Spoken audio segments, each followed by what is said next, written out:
Assalamualaikum warahmatullahi wabarakatuh. Nama saya Istingana Eni Marianti, dosen Prodi Akuntansi Universitas Tunas Pembangunan Surakarta. Pada kesempatan kali ini, saya akan menyampaikan salah satu mata kuliah yang saya ampuh, yaitu akuntansi biaya. Akuntansi biaya merupakan salah satu mata kuliah wajib semester 3. Mata kuliah ini terdiri dari 3 SKS. Mata kuliah ini membahas tentang pengertian dan ruang lingkup akuntansi biaya, akuntansi biaya bahan, akuntansi biaya tenaga kerja, akuntansi biaya overhead pabrik, departementalisasi biaya overhead pabrik, metode harga pokok pesanan, metode harga pokok proses, penentuan harga pokok produk bersama dan produk pesanan, serta sistem biaya standar. Sebagai dosen, saya melaksanakan tridharma perguruan tinggi, yaitu pengajaran, penelitian, dan pengabdian.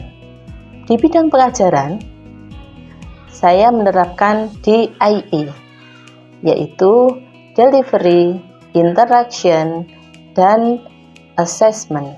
Delivery di mana saya menyediakan berbagai materi pembelajaran untuk memudahkan mahasiswa belajar secara mandiri, sehingga mahasiswa akan dengan mudah menerima materi yang diajarkan. Interaction yaitu kegiatan tatap muka antara dosen dengan mahasiswa di kelas untuk mencapai capaian pembelajaran. Dan assessment yaitu penilaian. Penilaian di sini adalah penilaian secara objektif sesuai dengan kemampuan mahasiswa. Komponen penilaian atau assessment terdiri dari kehadiran nilai tugas, nilai UTS, dan nilai UAS. Selanjutnya, saya akan menyampaikan proses pembelajaran yang saya lakukan di kelas dengan micro teaching secara luring pada mata kuliah akuntansi biaya. Selamat mengikuti. Assalamualaikum warahmatullahi wabarakatuh. Waalaikumsalam warahmatullahi wabarakatuh. Selamat pagi semuanya. Pagi Ibu. Sehat? Alhamdulillah. Alhamdulillah. Oke. Untuk mengawali perkuliahan kita pada pagi hari ini, kita buka dengan doa sesuai dengan keyakinan kita masing-masing. Berdoa mulai.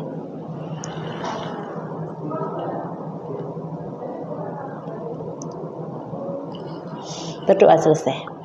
Baiklah, untuk pertemuan kali ini kita akan membahas tentang metode harga pokok pesanan. Nah, minggu kemarin kita sudah membahas tentang klasifikasi biaya. Oke, sedikit kita review ya. Klasifikasi biaya kemarin itu salah satunya adalah berdasarkan manufacturing. Ya, berdasarkan manufacturing kemarin dibagi menjadi berapa? Dua. Ya, menjadi 2 yaitu Biaya produksi dan non produksi. ya, biaya produksi itu dibagi menjadi 3 yaitu Biaya bahan baku, biaya tenaga kerja langsung, BOP. Oke, masing-masing sudah tahu ya, masih ingat ya kemarin penjelasannya sudah. Oke, untuk perkuliahan kita pada pagi ini, capaian pembelajarannya yang pertama adalah mahasiswa bisa memahami metode pokok pesanan, kemudian yang kedua menentukan harga jual yang akan dibebankan pada pesanan, kemudian menghitung laba rugi bruto tiap pesanan, kemudian yang terakhir, ini yang terpenting adalah membuat ayat jurnal untuk mencatat semua transaksi yang terjadi selama periode akuntansi. Baiklah, kemudian kita masuk pada awal ya, jadi tentang siklus pembuatan produk. Kita masih ingat ya, untuk manufacturing atau perusahaan pabrikan gitu ya, siklusnya apa saja? Yang pertama itu dari penyediaan atau pembelian bahan baku. Bahan baku biasanya disimpan di gudang ya. Jadi diambil di gudang, kemudian berikutnya bahan baku itu diolah ya. Kemudian menjadi barang jadi. Itu yang kemudian siap dijual. Nah, yang terakhir, proses terakhir itu barang jadi yang sudah selesai itu kemudian masuk di gudang siap untuk dijual. Itu proses dari pembuatan produk sampai kemudian jadi produk yang siap untuk dijual. Nah, bagaimana siklus akuntansi biayanya? Oke, karena pembahasan kita adalah akuntansi biaya. Maka yang pertama itu adalah penentuan harga pokok bahan baku yang dibeli, ya. Jadi berapa nilai ya bahan bakunya itu yang kita masukkan dalam jurnal. Kemarin apa rumusnya? Kalau bahan baku itu berarti adalah semua perolehan bahan baku itu. Contohnya apa? Misalnya ada apa lagi selain harga pokoknya, selain kita membeli barang yang ada di nota itu apa lagi biasanya? Biaya angkut atau transportasi, ya. Transportasi itu masuk di sini. Ya. Oke, kemudian penentuan harga pokok bahan baku yang dipakai. Jadi tidak semua bahan baku yang dibeli yang ada di gudang itu kemudian digunakan untuk produksi, ya. Sesuai dengan kebutuhan pada periode tersebut berapa yang digunakan atau yang masuk pada proses produksi. Nah, itu yang kemudian kita hitung atau kita tentukan berapa harga pokok bahan baku yang dipakai. Kemudian pengumpulan biaya produksi, ya. Berapa biaya produksinya dari bahan baku, kemudian selain bahan baku apa? Biaya tenaga kerja langsung, terus kira-kira yang sini apa nih? Iya, BOP. Nah, ini bagaimana kita menentukan harga pokok produk jadi. Oke.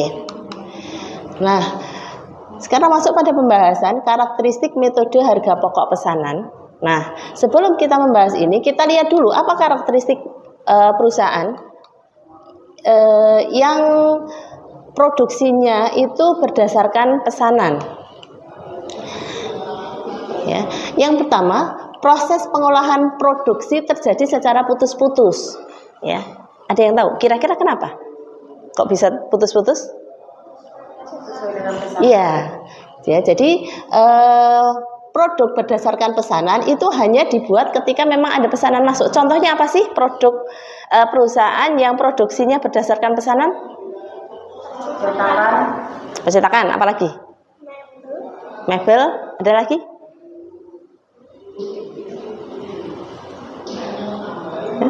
Dan lain sebagainya ya. Jadi itu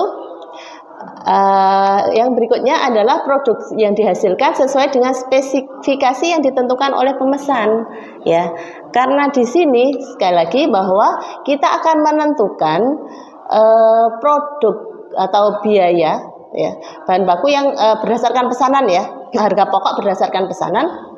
Maka di sini produksinya itu hanya ya sesuai dengan yang dikehendaki oleh pemesan, ya.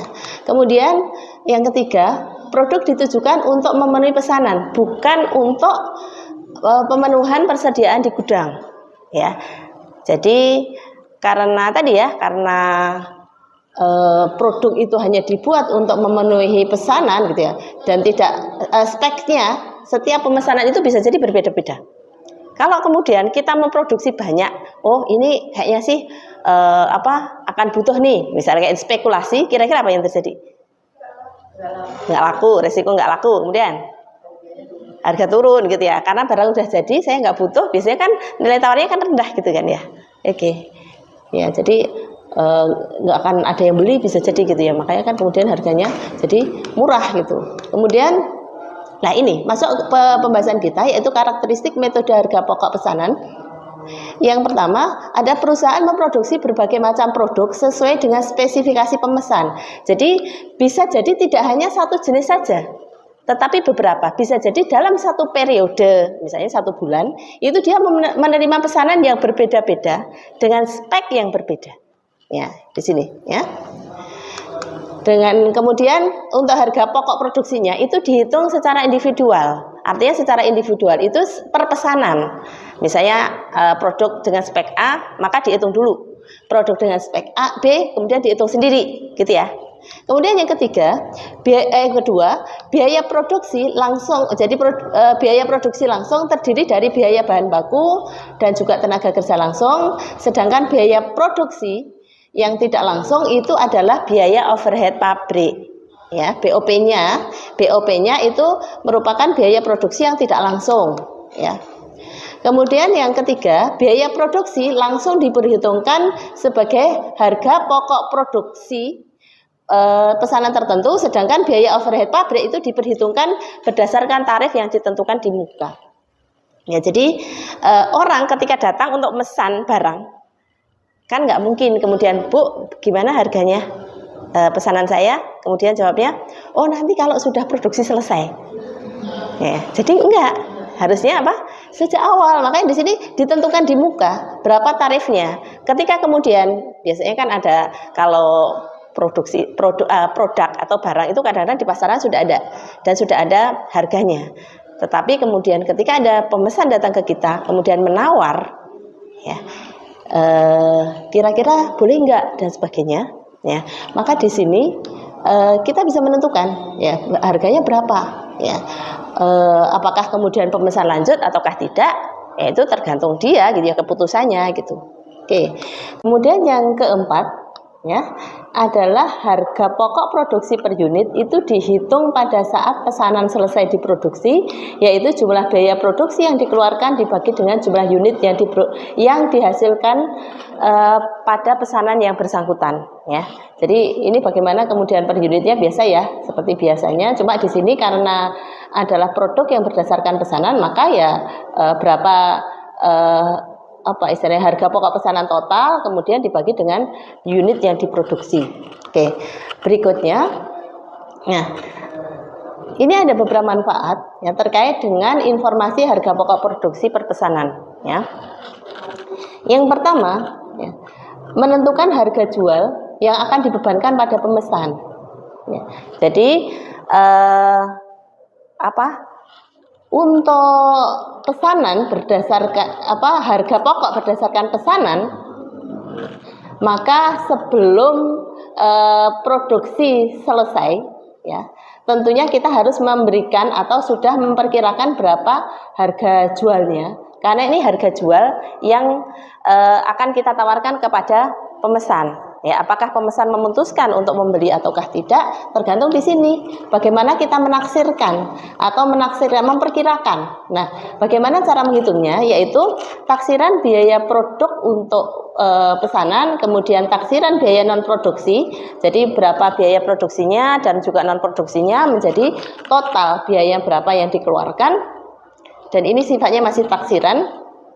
Kemudian laba yang kita inginkan berapa?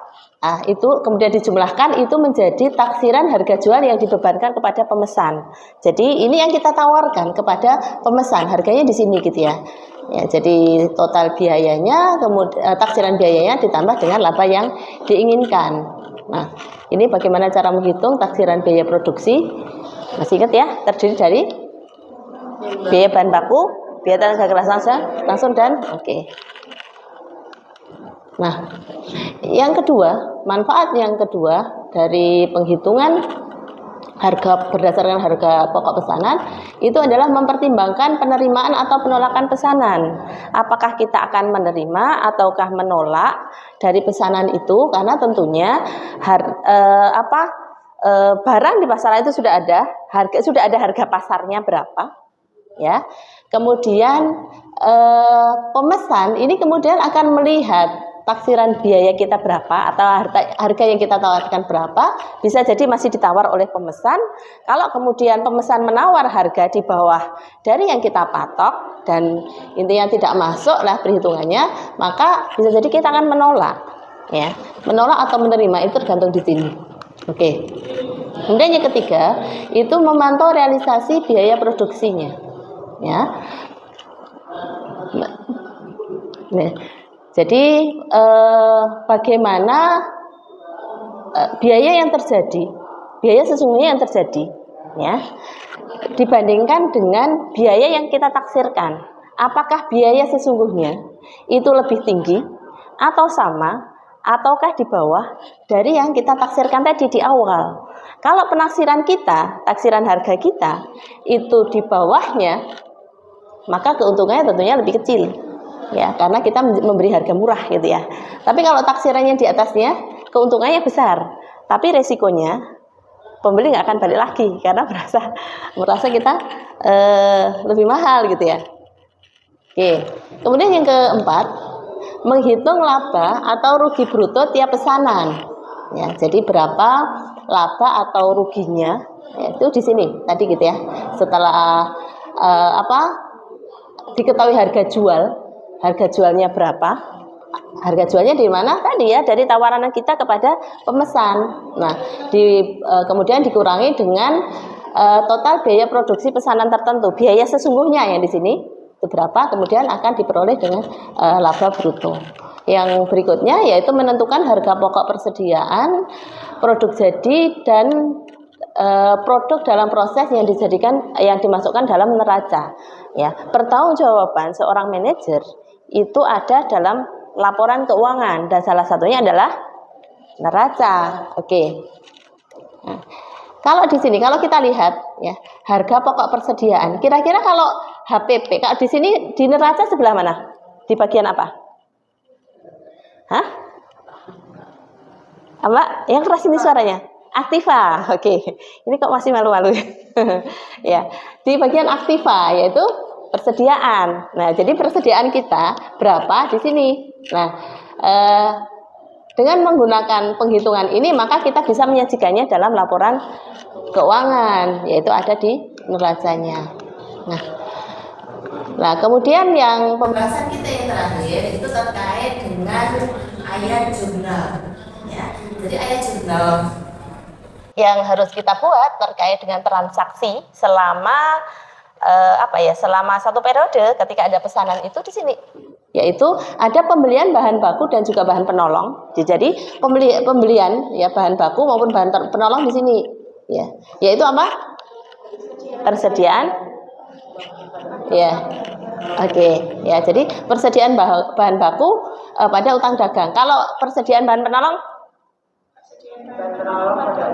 oke. Ya, kemudian yang kedua ya, ayat jurnalnya pemakaian bahan baku dan bahan penolong ya.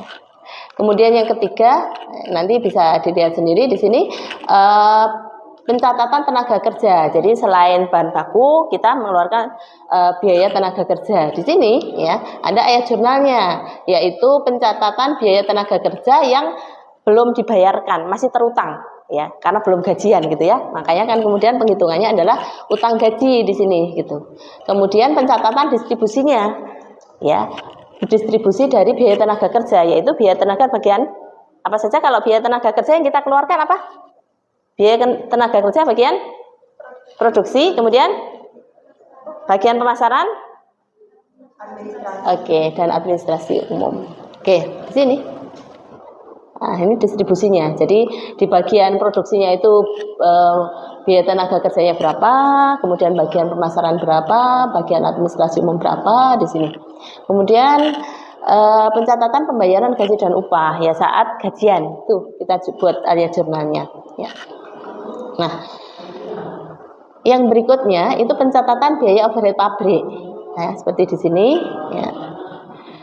Kemudian pencatatan harga pokok produk jadi ya, harga pokok produk jadinya berapa itu kita hitung di sini ya. Yang berikutnya pencatatan harga pokok dalam proses ya. Jadi selain produk jadi kemudian harga pokok dalam proses. Jadi karena nanti masuk pada persediaan ya, ini kan harga pokok dalam proses. Jadi harga produk ya masih dalam proses, yaitu persediaan produk dalam proses ya. Kemudian yang di kreditnya adalah biaya bahan baku. Kemudian sampai di sini ada pertanyaan, silahkan ya. Baik, terima kasih. Saya Nabila Ida dengan channel 22009 ingin bertanya. Tadi kita sudah membahas tentang harga pokok pesanan. Kemudian ketika proses produksi pada barang itu ada barang yang rusak, apakah perusahaan itu mengalami kerugian? Lalu bagaimana cara mengatasinya? Oke. Ya, jadi kalau ini berarti ada barang yang rusak ya. Apakah mengalami kerugian? Kemudian bagaimana mengatasinya? Oke. Ya, jadi memang resiko ya. Setiap produksi itu ada barang yang rusak atau cacat gitu ya. Ya, kalau kemudian di situ ya, jadi ada barang yang rusak atau ada yang cacat ya, itu bagian dari resiko dari perusahaan. Ketika kemudian barang itu sudah dikirim ke penjual, maka kemudian diretur. Nah, kemudian cara mengatasinya apa? Ya, cara mengatasinya ya berarti dengan ini dengan meningkatkan kualitas ya, dengan meningkatkan kualitas sehingga setiap yang diproduksi itu meminimalisir kerusakan gitu ya. Oke, ya. Ada lagi pertanyaannya? Sudah, oke. Kalau sudah tidak ada pertanyaan untuk pertemuan kali ini saya akhiri. Assalamualaikum warahmatullahi wabarakatuh. Waalaikumsalam warahmatullahi wabarakatuh. Ya, makasih ya.